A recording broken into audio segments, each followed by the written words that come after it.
And I wake up in the morning, and then I hear the Lord says to take me to go see Avengers: Infinity War, and I was down for that. I said, okay, we'll go see Avengers: Infinity War. Get my spot, and I sit down, and the opening credits start, and I'm about having a good time. And this guy comes in, and he had on white socks, sandals, jeans, a Spider-Man t-shirt tucked in, whatever, and a pop. He comes in and sits next to me, which is a no-no because I want my space. He sits next to me, and I have my bag of popcorn, and says hi, very friendly. And we end up talking, for a little bit. I'm a little annoyed at him, and he just reaches to my bag and pulls some popcorn out. No way. Yes. Pull the popcorn, and I'm like, this dude is so rude. So I put it on my other knee, and I'm like, do not take my popcorn, because I put a lot of butter in it, and it's like mine, stomach ache afterwards. That's my goal, of so full of popcorn, fake butter.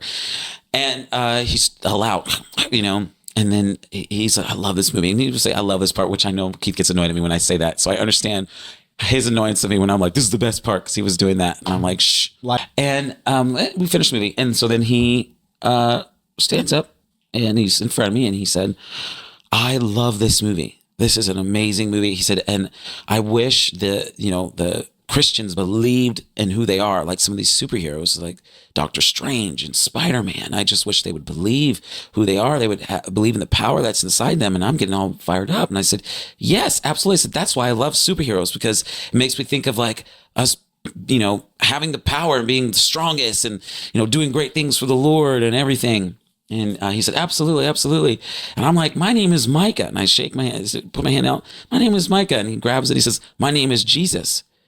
Vanished completely, disappeared. Cup went boom, God, dude, what? On the floor, boom. And I'm like, and I freaked. And so I'm pulling out my phone, and I'm trying to like text my family, and I'm saying I can't, because you're just so like, I get in the car, and I'm crying, and I'm like, I cannot believe this. And I'm saying, Lord, I'm so sorry I was so rude to you. I didn't share my popcorn. You were, and then I said, how did you get in the building? Like, I was trying to figure that out. How did you get in the building? And then he started to bring back to my mind when I was in line, and he was behind me, and people talked to him, and they didn't even know it was him. And he said to me, Micah, I do this all the time. Oh boy. I do this all the time. He says, I'm not locked in heaven. I'm always on the earth. Oh. He said, people interact with me all the time. They don't even know it.